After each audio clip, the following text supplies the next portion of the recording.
Olá pessoal, sejam todos muito bem-vindos. No vídeo de hoje eu falo sobre as perspectivas astrológicas do período que vai de 6 a 11, ou melhor, a 12 de novembro.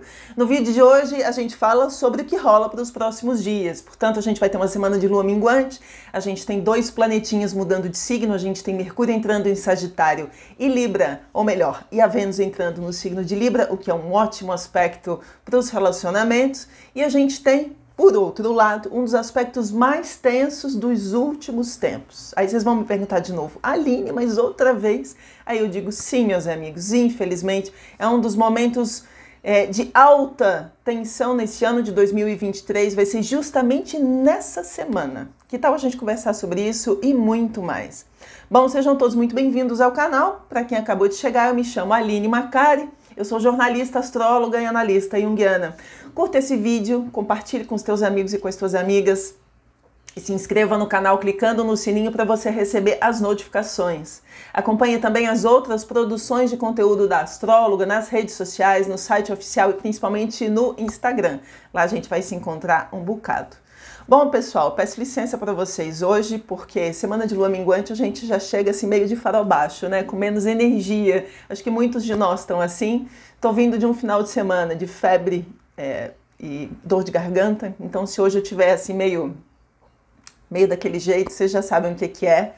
Venham comigo, ok? Bom, vamos entender o que acontece antes do aspecto lunar. Eu queria trazer uma coisa que eu achei muito interessante. Vocês sabem que aqui no canal a gente está falando o tempo todo de perspectivas simbólicas, né? Assim na Terra como no céu. Nas últimas semanas, desde o final de setembro que eu estou falando das previsões de novembro, estou falando que a gente vai estar passando pelo finalzinho de outubro e começo de novembro pelas datas sagradas, que são Samaim, Halloween, Dia de Finados, Dia de Todos os Santos, Dia de los Muertos, tudo isso pega a gente entre o finalzinho de outubro e começo de novembro. E eu tô falando o tempo todo que são datas entre mundos, que a gente tem ali uma conexão entre o céu e a terra, o mundo dos vivos e o mundo dos mortos, né? E aqui no canal a gente tá falando o tempo todo de símbolo. Então, de que maneira isso se configura? Eu achei muito interessante porque no final da semana passada eu falei da possibilidade de um portal. Portal é uma palavra que eu realmente não uso. Palavras, energias, sabe? Essas coisas assim meio difíceis da gente imaginar, né? E de apalpar É difícil falar sobre isso aqui no canal, mas eu cheguei a usar essa palavra num momento muito específico porque é, de alguma maneira, um portal simbólico entre mundos. E eu achei muito interessante porque aqui no canal a gente está, inclusive, vendo como é que a astrologia acontece diante dos nossos olhos, sempre, né? E nessas datas simbólicas foi justamente quando houve a abertura da passagem de Rafah, a passagem da fronteira do Egito, na faixa de Gaza, onde houve uma comunicação simbólica entre o mundo dos mortos, talvez a gente pudesse dizer assim, aquele lugar tenebroso que passa por um desafio tremendo atual, que é Gaza, né, com a passagem dessas pessoas, né, para o mundo dos vivos, digamos assim, talvez a gente pudesse ter essa leitura. Então, que portal se abriria naquele momento, além do portal para a gente honrar os nossos antepassados? Um portal real, físico na Terra, onde é possível fugir da morte em alguma medida. Me parece que nesse trânsito, e é quase impossível saber exatamente quem está entrando pela fronteira, alguns terroristas entraram aí pelo meio do caminho, acabaram entrando em solo egípcio. Me parece que foi por isso que esse portal foi fechado. Vamos ver as cenas dos próximos capítulos e vamos torcer muito, continuar orando pelos brasileiros, que são muitos que ainda estão lá. Eles não saem do meu pensamento, desde o primeiro dia. Penso muito nos brasileiros que estão lá. Bom, meus amigos, essa semana a gente tem uma semana de lua minguante, majoritariamente. Essa semana de lua minguante vai de 5 a 12, a gente tem a lua nesse posicionamento, tá? E aí a gente poderia imaginar uma semana de menos impactos, né? Porque às vezes as semanas de lua minguante são semanas em que a gente sente, assim, que a gente está, digamos, com menos energia. E tá mesmo, né? Mas o que acontece é o seguinte, esse é um processo de uma lunação que a gente está acompanhando desde o começo. Essa é a lua minguante, ou seja, o final da fase lunar, que começou no comecinho da lunação libriana com 2 eclipses. Então a gente teve eclipse de lua nova, do começo da lua nova, no dia 14 de outubro, depois a gente teve o eclipse de lua cheia no dia 28 de outubro, e agora a gente está no fechamento do ciclo da lua. Então a gente está vendo que é o fechamento de um ciclo lunar barra pesada. Vou deixar para vocês aí aqui na tela os vídeos sobre os eclipses. Para quem não acompanhou, certamente estava em Marte, não estava na Terra acompanhando os acontecimentos por aqui, mas deixo para vocês acompanharem. Enfim, nessa semana a gente tem a conclusão disso. Se a gente está falando de um ciclo lunar em Libra, a gente estava falando de todos os esforços relacionais, diplomáticos, na tentativa de estabelecer pontes entre figuras, entre instituições, entre países, e a gente viu o quanto isso foi praticamente impossível, embora o Brasil tenha feito todos os seus esforços. É nessa semana de lua minguante que o Brasil sai e quem entra para o Conselho de Segurança das Nações Unidas é a China, e deve mudar bastante a configuração para os próximos tempos, em se tratando das possíveis pontes que seriam possíveis de se estabelecer dentro dessa conjugação planetária e em se tratando de relações entre os países. Bom, é isso que a gente tem pelos próximos dias. Acredito sinceramente que a gente vai ver o minguar de todas essas possibilidades de negociações. Fora isso, vamos tentar economizar um pouquinho de energia, porque ainda tem muita coisa pela frente e não vai ser uma semana tranquila, porque logo mais tem os aspectos difíceis de Marte e Sol com Urano. Vou falar um pouquinho mais pra frente no vídeo. Fechou? Bom, nessa semana a gente tem um aspecto muito favorável e os favoráveis acho que a gente tinha que usar bem. Entre os dias 2 e 7 de novembro a gente tem a Vênus que está em Virgem, fazendo um trígono, uma divina trindade com Plutão que está em Capricórnio. Aqui a gente está falando das alianças entre planetas que falam para a gente de materialidade, planetas em signos de terra. Aqui a gente está falando, portanto, de um momento, de uma fase, um períodozinho muito favorável para negociações financeiras, alianças, enfim, bons negócios, processos de compra e venda e tudo mais. Acho interessante e sincronicamente falando que foi justamente nesse período, né? Na verdade, ele fica mais enfático entre 5 e 7 de novembro, mas a gente já viu antes disso. E foi no finalzinho da semana passada que acabou o embargo, né? A ONU votou pelo fim do embargo econômico contra Cuba, que existe desde 1962. É óbvio que existem muitas questões diplomáticas de interesse nesse momento, porque isso estaria acontecendo nesse momento, né? Por uma série de motivos, a gente passaria 2 horas aqui conversando, mas tirando noves fora, o que a gente tem é essa história que acontece sob uma configuração bacana entre a Vênus e Plutão, tá bom? Bom, esse aspecto também é um aspecto muito bacana para a gente solidificar relacionamentos amorosos que vêm sendo construídos nos últimos tempos ou que se viram abalados nos últimos tempos e que agora vão, digamos, ganhando mais concretude. Essa semana a gente tem um aspecto rápido, é um trígono entre Mercúrio e Netuno, agora falando de outras questões. Mercúrio é o deus das negociações, dos diálogos, dos estudos e das viagens. Entre os dias 6 e 7 de novembro ele faz uma configuração bacana, bonita, também uma divina trindade com Netuno que estará em Peixes. Aqui a gente fala da palavra certa, delicada, cheia de esperança e de fé, né, que talvez venha a curar algumas feridas da nossa alma. Por isso, não me espantaria se alguém nos pedisse desculpa. Também é tempo de pedir desculpa, né? Aliás, está faltando um bocado. Embora em escala mundial, desculpas é tudo que a gente não vai ver essa semana, porque a chapa vai esquentar e eu já vou falar sobre isso. Mas antes disso, a gente tem a Vênus entrando no signo de Libra esta semana. Nessa semana, ela entra e fica de 8 de novembro a 4 de dezembro. A Vênus, que é a deusa da beleza, do amor, das artes e da diplomacia, estará em Libra essa semana. E em Libra ela está domiciliada, ela está em casa. Por quê? Porque relacionamento é algo que se faz a dois, como no desenho da balança. Eu e você juntos, caminhando, jogando no mesmo time.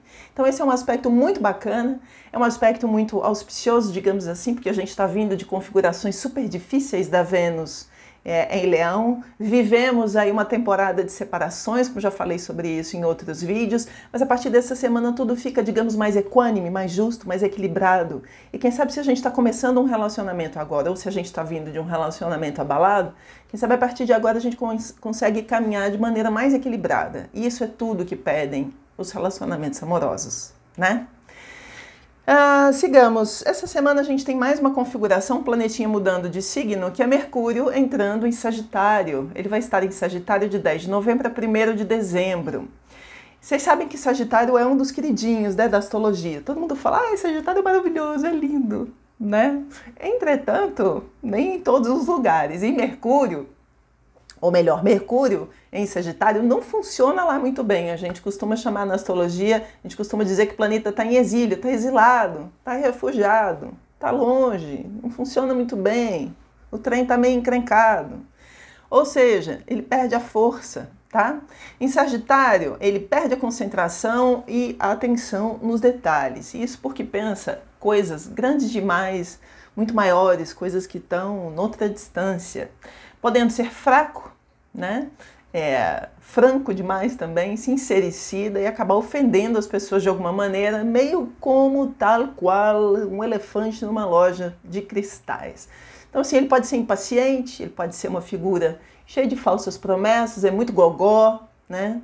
E uma certa hipocrisia, né? Que a gente talvez possa ver em se tratando de negociações, Mercúrio é o deus negociador, em se tratando de negociações de paz. Outra coisa que tem a ver com esse Mercúrio em Sagitário é um certo tom de hipocrisia, tá? E aí aqui a gente está falando também da possibilidade de falsas promessas, discursos cheios de orgulho, de fanatismo e até mesmo de ilegalidade. Sagitário tem a ver também com religiosos, religiosidade. Qual será o tom de figuras de alto escalão, de grandes autoridades religiosas essa semana, com a entrada de Mercúrio em Sagitário? Prestemos atenção no que diz essa pessoa, que diz mais do que a boca, que diz mais do que a língua, que esbraveja, que grita e que diz que tudo que é dele é muito melhor. E você não pode acreditar. Bom, vamos falar sobre o aspecto que para mim é a mais barra pesada dessa semana e que eu tô anunciando, já faz tempo. Falei sobre isso no vídeo, sobre perspectivas de previsões para novembro. Também aonde mais? No vídeo sobre a possibilidade de uma terceira guerra mundial, é uma pergunta, né, a capa do vídeo. Então, acontece ou não acontece? E um dos momentos mais difíceis de todo esse conflito, que se mostra agora no começo pra gente, no Oriente Médio, vai ser este momento astrológico. E isso por quê? Porque a gente vai ter entre os dias, agora logo no começo da semana, até o dia 13 de novembro, mas, entretanto, mais precisamente entre os dias 10 e 13 de novembro, mas eu já prestaria atenção nisso antes, um cabo de guerra entre dois planetas. Quem são esses caras que estão em jogo? Aqui a gente está falando de Marte, que é o deus da guerra, que está em Escorpião. E se a gente fala de conflito o tempo todo, a gente tem que olhar para essa entidade e entender como é que ela se manifesta. Em Escorpião é um cara vingativo. Em oposição a Urano, que está em Touro, a gente está falando de uma figura vingativa e do outro lado uma figura que é o rei do plot twist. Então, assim, são mágoas, né, vindas que podem explodir por meio de grandes reviravoltas, rebeldias, atitudes chocantes, atitudes que nos deixam completamente boquiabertos. Se esperava que a coisa viesse de um lado e a coisa vem de outro, completamente diferente. Novos atores entrando em cena e um uso desmedido de violência. Por quê? Porque é preciso chocar, porque é preciso revolucionar nesse contato com o Urano. Então, muito me assusta, embora para alguns ainda esteja fora do radar, para mim não está a possibilidade de armas químicas, embora já tenham sido usadas em Gaza nesses últimos dias, né? A gente sabe disso, mas eu imagino alguma coisa noutra escala e noutros lugares, envolvendo armamento químico, armas atômicas, armas nucleares. A gente está num momento do mundo de muitos conflitos, é porque a mídia às vezes direciona a nossa cabecinha para cá, só que tem um monte de outras coisas acontecendo ao nosso redor. Então a guerra da Ucrânia não acabou, e as tensões entre, por exemplo, China e Taiwan, entre Coreia do Sul e Coreia do Norte, e os países da África, Congo e Sudão do Sul, continuam, meus amigos. Então tem coisa demais acontecendo. Em se tratando de conflitos, são muitos os conflitos que acontecem, é admirável quantos são os conflitos, aumentaram os conflitos no mundo de algum tempo para cá, às vésperas da entrada de um Plutão em Aquário, que a gente vai ter que resolver lá na frente, mas enfim, que a gente vê um momento muito tenso, muito nervoso nesta semana, extremamente tenso. É como se a gente tivesse dentro de uma perspectiva de alto grau de tensão, só que ainda com um elemento de surpresa. E se a surpresa está no ar, como é que a gente vai prever? Então tem que ficar alerta, em estado de alerta constante, infelizmente. Bom, deixa eu ler aqui no texto para não me perder. Como eu escrevo aqui no texto, outra possibilidade para Urano nesta semana é de uma ação cheia de rebeldia e voltada para o sentido de libertação. tá bem? Por isso não me estranharia que cada vez mais pessoas se manifestassem no mundo também por um sentido libertador, de acreditar numa causa. Urano é super rebelde que acredita numa causa e que vai para a rua defender aquilo que ele acredita, mesmo que acredite em A ou em B. Estou falando dos rebeldes, né? Das pessoas que querem se rebelar contra o sistema que acharem que devem se rebelar. Então há pessoas que vão falar nas duas direções, tá? O céu é para todos, né? Entretanto, esse mesmo Urano pode ser um tirano. E nessa configuração a gente pode estar falando de discursos de ódio. Não é por acaso que a gente está vendo casos e mais casos, principalmente na Europa e nos Estados Unidos, de pessoas que estão sendo coagidas ou atacadas por serem ou judeus ou muçulmanos, né? É um momento de... onde essa tensão, né, e principalmente essa questão relacionada a uma intolerância ideológica ou religiosa está crescendo muito no mundo. Então é muito importante a gente prestar atenção nisso tudo, tá bem? Portanto, vejamos as questões desse Urano fanático incendiário, mas também com um tom maligno, cruel e vingativo. Não gosto muito de falar de maldade no canal, não, mas ela existe e a gente tem que estar atento. Na cola desse Marte com Urano, logo na sequência vem o Sol. O Sol vai ficar pertinho de Marte e depois ele faz essa tensão com Urano que vai acontecer entre os dias 12 e dia 14. Então eu junto todas as datas, sabe? Desde o começo da semana até o dia 14 de novembro, tá tudo assim, por um triz, sabe? Aqui a gente está falando da figura solar enquanto arquétipo que entra em jogo. O Sol, quando entra o Sol em jogo, entra a consciência, autoridades, figuras de poder, figuras que decidem. É a figura solar que entra nessa peça de teatro, né? E na tensão com Urano, ela pode esbravejar, atacar, né? Ser extremamente imprudente, violenta, cruel, tudo isso junto e misturado, como eu já disse antes, tá? Aqui a gente está falando, como eu já disse, né? De imprudência, fanatismo, tirania. De novo, atenção aos outros conflitos que acontecem pelo mundo, imaginando que tem muita coisa acontecendo agora em outros países, mas também dentro do nosso pequeno universo pessoal. Então, por exemplo, a gente pode estar vivendo um momento de tensões entre parentes. Então isso tudo pode ficar muito mais inflamado essa semana. Se a gente estiver vivendo em pé de guerra com o gato ou a gata, pode ficar em pé de guerra essa semana, com os filhos ou com os pais. Essa semana o negócio pode ficar muito maior. Então se a gente puder desescalar conflitos essa semana, puxa vida, se a gente conseguir manter a frieza, sabe? Acho que seria bacana. Enfim, lamento informar que essa vai ser mais uma semana cheia de desafios, tá? E talvez ainda mais improváveis do que as semanas passadas. É isso o que a tensão entre Sol e Marte contra Urano nos reserva. Se existe um aspecto bom em toda essa configuração, é a possibilidade da gente abrir a cabeça para uma série de coisas, da gente começar a olhar o mundo de uma maneira mais abrangente. Urano é por meio do choque do acorda, que você dá aquela sacudida na sua vida e começa a enxergar as coisas de uma maneira mais abrangente, tá bom? Quase como num tom de revelação. Então essa semana também tem um tom de revelação nas várias instâncias, desde a política até os relacionamentos amorosos da vida da gente, tá? Com tantos planetas em Escorpião e em tensão, eu ainda falaria mais uma coisa. Eu diria que talvez essa seja uma semana, sabe pra quê? Pra gente perder a inocência. Chato, né? Pois é, mas na temporada escorpiana, um dos chamados é esse, pra gente ficar esperto e perceber que a vida não é só luz, não é só gratiluz, não é só purpurina, não são só unicórnios, e que tem hora que a gente tem que dar notícia barra pesada, porque a vida também é feita disso. Sacou, meu irmão? Uma coisa importante é falar sobre a arte do vídeo de hoje. É uma arte simples, mas num primeiro momento ela carrega, de alguma maneira ela carrega parte dessa energia. Vocês já viram um escorpião azul bonito como esse? Eu também não. Então ele é o que há de violento, de malandro, que pode te atacar a qualquer momento, mas ao mesmo tempo ele te seduz de uma tal maneira, porque ele é belo, ó. Vejam que animal belo, né?